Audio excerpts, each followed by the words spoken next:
pessoal, como é que vocês estão aí? Tudo bem? Espero que esteja tudo bem com vocês, com a família de vocês nessa quarentena. E seguimos para mais uma semana, né? Nossa nona semana. Mas vamos lá. Seguindo aqui a nossa aula, a gente está vendo a parte de sociologia urbana. A gente vai entrar agora nos temas complicados da sociologia urbana, que é violência, conflito, na verdade. A gente tem que entender algumas coisas, tá? Inchaço das cidades, ele vai gerar conflito. Beleza. Que tipo de conflito? Todo tipo de conflito. É aquela história. Ser humano. Vocês já viram algum ser humano plenamente satisfeito? Até tem, mas são poucos. O ser humano sempre quer coisas que ele não tem. Ou seja, o ser humano é um ser insatisfeito. Isso é a base da economia, né? Se vocês fizerem o primeiro semestre de economia, lá, as primeiras aulas sobre o que é economia, vocês vão ver que a economia se baseia na ação humana, que o ser humano tem desejos infinitos e o mundo tem recursos finitos. E a administração dessa dimensão dos recursos finitos com os desejos infinitos é o que movimenta a economia. Isso é uma aula de economia. Se vocês forem lá fazer economia, administração, qualquer coisa do gênero, vocês vão ter essas fases na primeira ou segunda aula, no máximo, de economia, vocês vão ver isso aí. Então, é isso. Essa é a base. O ser humano tem desejo infinito. É óbvio, os desejos entram em conflito. Eu quero uma coisa, meu vizinho também quer, e eu brigo com ele. Né? Eu quero silêncio, meu vizinho bota o som alto, brigo com ele. Né? Eu quero fazer um muro, meu vizinho não quer, eu brigo com ele. As pessoas brigam dentro do espaço urbano por as mais diversas razões e, em geral, é um conflito de interesse. E, principalmente, contextos urbanos, ele faz emergir uma violência muito grande. Muito grande. Porque muita gente em pouco espaço, sobretudo quando as cidades começaram a se organizar, as grandes cidades, né? Então vamos pegar a Inglaterra, que foi uma das cidades que cresceu mais rápido por causa da Revolução Industrial. Né? A Revolução Industrial surgiu na Inglaterra, né? E Londres, principalmente, expandiu de uma forma muito rápida, né? Cresceu muito rápido. E Londres era um horror, as pessoas morriam a esmo lá. A taxa de violência na época, no século XIX, por exemplo, era muito maior do que é hoje, mas assim, muito maior do que é hoje no pior lugar do Brasil. A gente vai pegar no Brasil, que morre uma quantidade absurda de gente, né, por causa da violência, né? O Brasil tem uma taxa de mortes mais ou menos igual a de um país em guerra, né? No fundo, a gente tem uma guerra contra o crime organizado, contra o tráfico de drogas e coisas do gênero, a gente vive nesse contexto.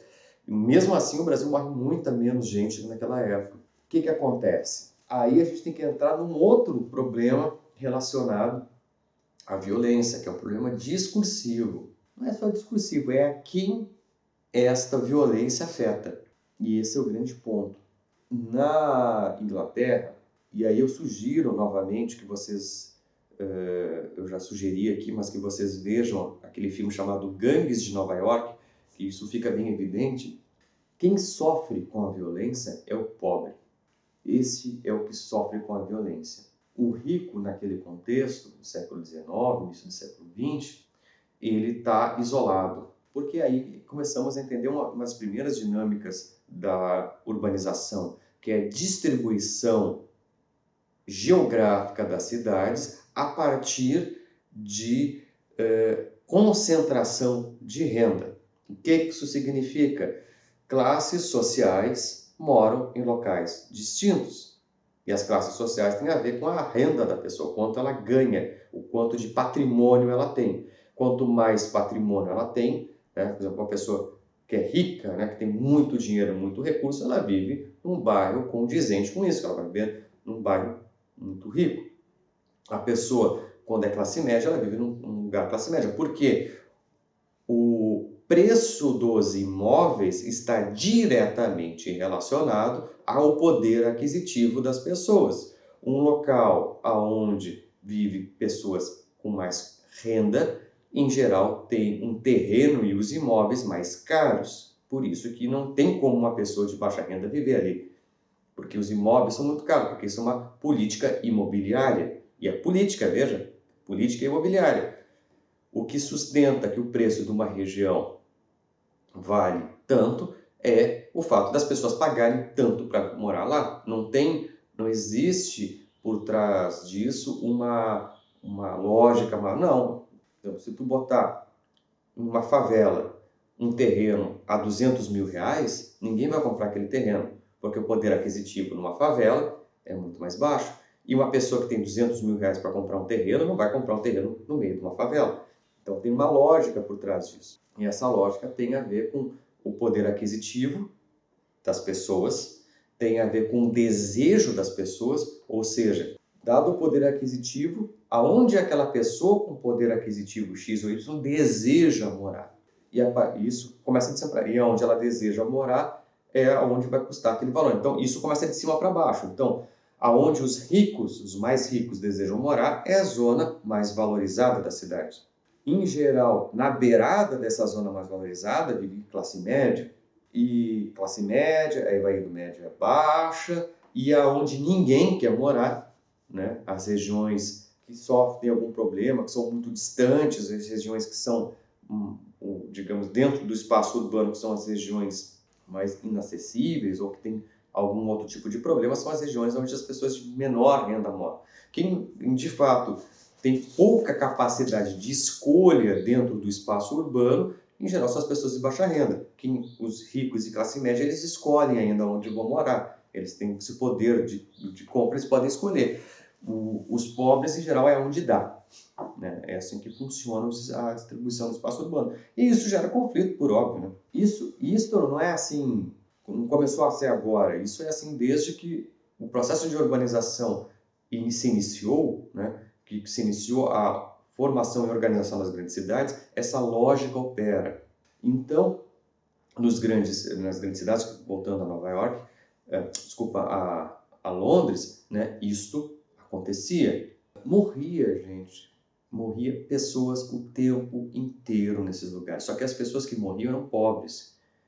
E essas pessoas de baixa renda, elas morriam das mais diversas questões. Morriam de doença, morriam de assassinato, todo tipo de mazela social acontecia com essas pessoas. Mas como a política não era voltada para essas pessoas, elas não eram mesmo, assim, a política toda era voltada para a industrialização e para as pessoas que tinham mais renda, o fato, não tinha estatística de quantas pessoas morriam, mas era muita gente, muita gente.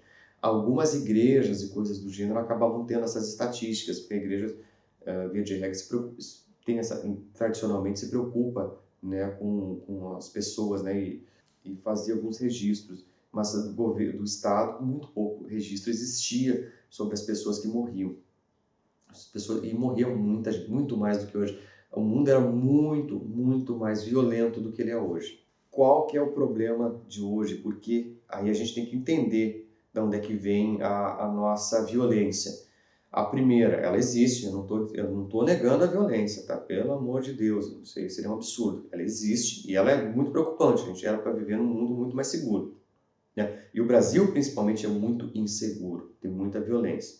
Mas a gente tem um problema sério de violência. Aí qual que é a primeira questão? A violência não está mais restrita à classe social. Qualquer pessoa pode sofrer de violência. Isso é uma transformação na violência. Porque vejam, antes a violência ela iniciava e terminava na periferia, entende? Ela estava diretamente relacionada às pessoas mais pobres. E hoje não, ela afeta toda a sociedade, né? Independente da classe social que a pessoa vive, ela pode sofrer violência. Tanto é que o Brasil, né, é o país com a maior quantidade de helicópteros e carros blindados do mundo. Por quê? Porque a violência é muito alta e ela afeta quem é muito rico. Então, quem é muito rico compra carro blindado e compra helicóptero, né? Sobretudo em São Paulo, né? É a cidade no mundo com maior quantidade de heliportos do mundo. Por causa disso, as pessoas que são muito ricas, elas só andam de helicóptero lá. Elas não têm, tanto é que tem congestionamento de helicóptero, porque justamente por causa disso, pelo medo de serem sequestradas e tudo mais, porque isso acontece. Então a violência ela não tem mais região, ela se espraiou dentro da sociedade brasileira. Então, qualquer um pode ser vítima de violência. Então, isso é muito complicado, né? Então, começamos por aí. Segundo, mídia. A mídia, ela... no Brasil, a nossa mídia tem segmentos da mídia, principalmente alguns tipos de jornal que vive e ganha audiência a partir da violência. Eu não sei como é que são os nomes, mas tinha aquele do Marcelo Rezende, né? Aquele já faleceu ele, né? Mas o Marcelo, o da Atena, essas pessoas, eles tinham programas jornalísticos que era basicamente para mostrar desgraça, né? Mostrar quem morreu, quem matou, só mostrava morte, estupro e crimes graves que acontecem no Brasil, né? Brasil afora.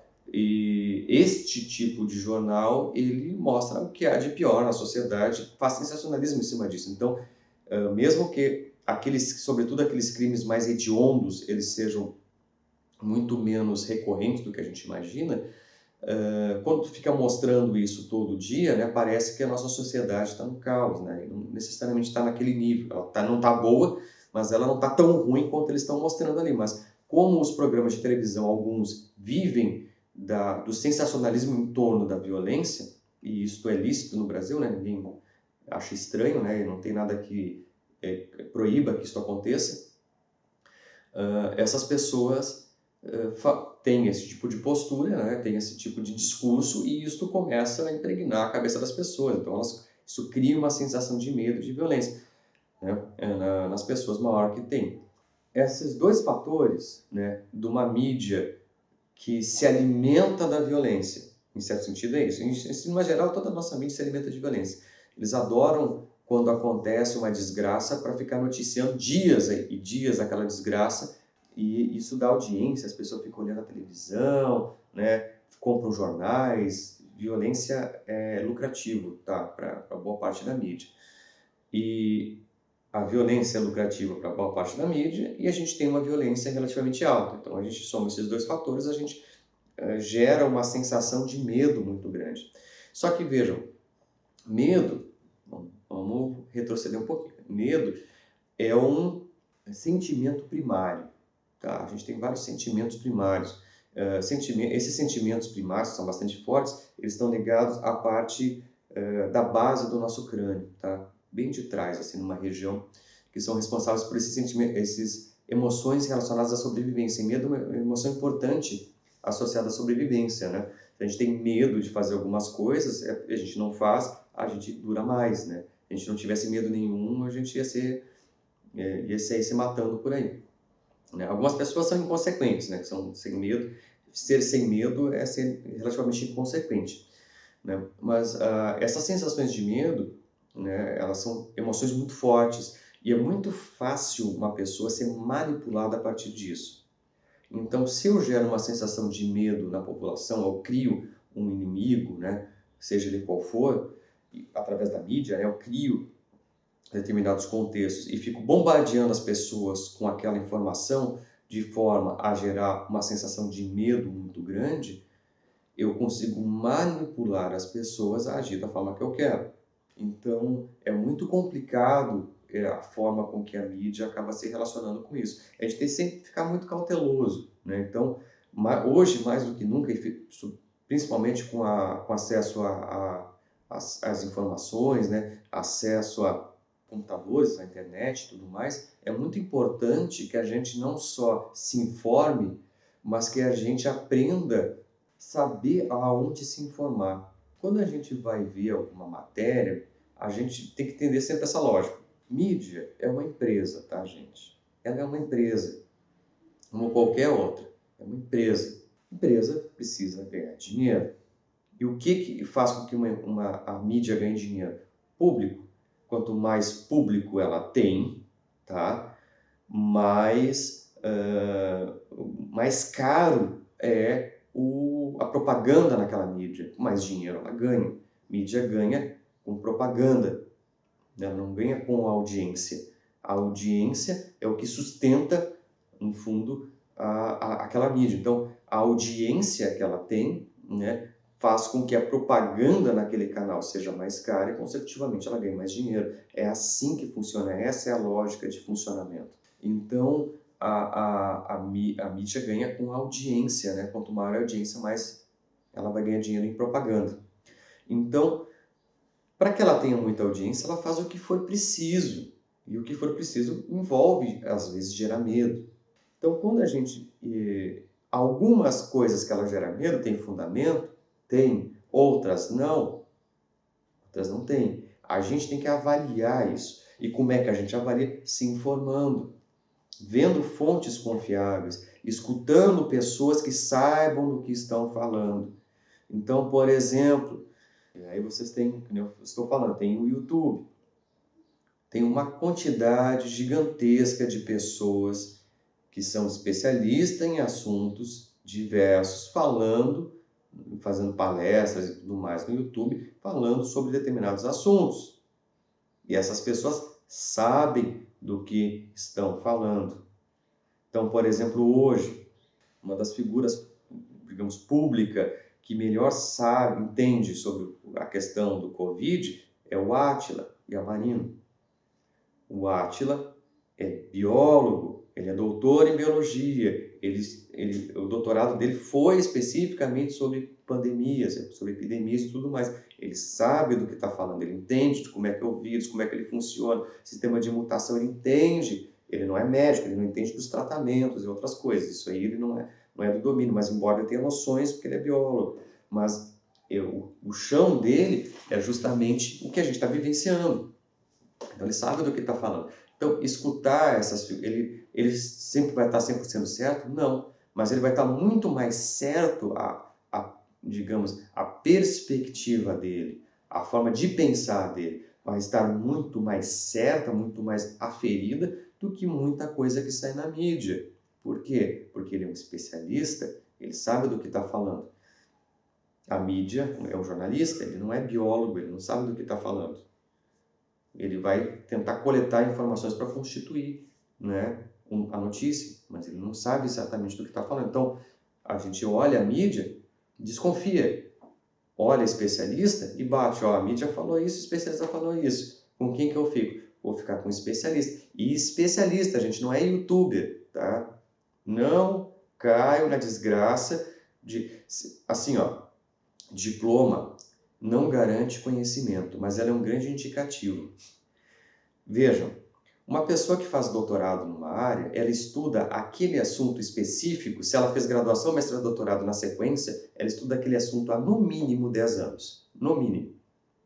Então, deem crédito à pessoa, porque uma pessoa que estuda 10 anos a mesma coisa em intensidade, ou seja, diariamente ela lê coisas, ela estuda, ela reflete, ela está há 10 anos diariamente pensando sobre aquele assunto, ela certamente tem muito mais capacidade de falar do que uma pessoa que fala sobre qualquer coisa na internet, no YouTube.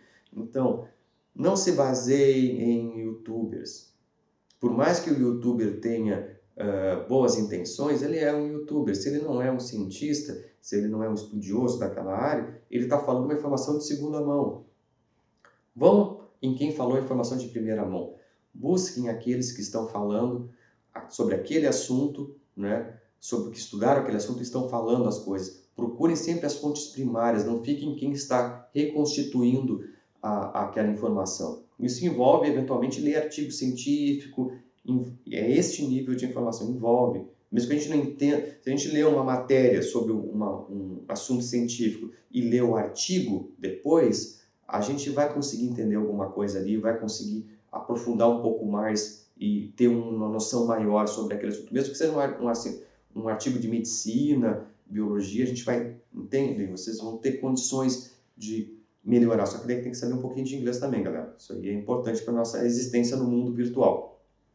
Já que a gente está virtualizado aqui, aprenda inglês, né? Pelo menos ler. Não precisa falar, mas ler em inglês é importante. Nem que seja ler com um dicionário do lado, usar um Google Tradutor de vez em quando, mas ler em inglês é muito importante para justamente ter acesso a informações primárias. Muita coisa, sobretudo no universo científico, sai primeiro em inglês. Então é legal ler em inglês para ter acesso às informações, ler outras versões, né? Ler mais de um jornal sobre aquele assunto. Isso é muito importante. Por quê? Porque geração de medo ocorre na nossa sociedade. e ela está relacionada ao processo de urbanização e usam isso para manipular as pessoas. Medo é a melhor forma de manipulação que existe, tá? A geração de medo, gerar medo na população é a melhor forma de manipular as pessoas. Quem fez isso? Hitler. Hitler fez isso. Ele pegou uma insatisfação que existia na sociedade, pegou em cima disso e ficou criando inimigos invisíveis, ficou criando medo, né? E dentre os medos é o medo do comunismo, medo de uma série de coisas que nem existia possibilidade de acontecer na Alemanha, criou vários inimigos invisíveis que não existiam, se colocou como uma solução para esses inimigos invisíveis e a partir do medo da população ele se colocou como ditador. Então, e não foi só ele, grande parte dos ditadores emergiram nas sociedades a partir do medo. Então, medo é essa sequência, gente. A urbanização gera os conflitos são assimilados, organizados e publicizados pela mídia. Esses conflitos geram medo, o medo é manipulado politicamente. Isso é uma teia, é uma sequência de organização que ela se repete nas sociedades. E isso ocorre até hoje, tá? Até hoje. E a sociedade norte-americana é campeã de fazer isso, né? Todo período ela tem um inimigo, né? O inimigo já foi era a Rússia na Guerra Fria, depois foi os terroristas, agora é a China. Cada época eles constroem um inimigo, porque eles constroem um inimigo, constroem um discurso todo contra ele, gera medo na população, e isso é o que acaba girando o debate político dentro dos Estados Unidos. Os Estados Unidos eles sempre têm um inimigo da nação, e esse inimigo da nação é o que orienta todo o debate político nos Estados Unidos. Eles são primorosos em fazer isso, né? E não é só isso, todo lugar hoje do mundo acaba tendo algum inimigo aí para ficar brigando. Não que esses inimigos não existam, gente, não é isso, mas eu estou falando, é a forma com que isso é constituído.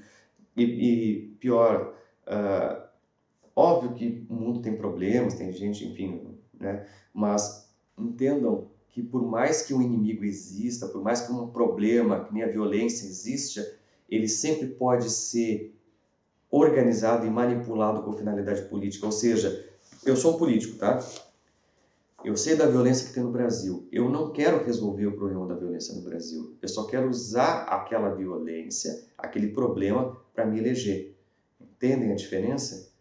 Isso ocorre muito, das problemas usarem dos medos existentes na sociedade com a única finalidade de se eleger, não de resolver.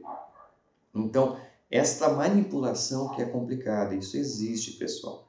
Essas coisas acontecem, então fiquem de olho aberto, né? Quando verem a questão da violência, a urbanização, essas coisas estão sempre relacionadas. Não tem como dissociar urbanização, violência, conflitos, de apropriação política, né? E desse papel, dessa inter-relação entre urbanização, problemas sociais, formas de apropriação da mídia e utilização política disso. Essas coisas caminham todas juntas, isso é muito importante que vocês tenham em mente, tá? Por hoje é isso, a gente vai avançar ainda na violência, eu vou entrar em outras dimensões da violência, essa aqui é uma aula introdutória, né, sobre o assunto, e aí na próxima a gente aprofunda mais sobre isso, tá bom? Fiquem bem, se cuidem, lavem as mãos e não acreditem em tudo que a mídia fala, né? Estudem, procurem, deem uma pesquisada aí na internet antes de saírem se posicionando sobre as coisas, né? Importante a gente ser consciente, tá bom? Grande abraço e até, galera!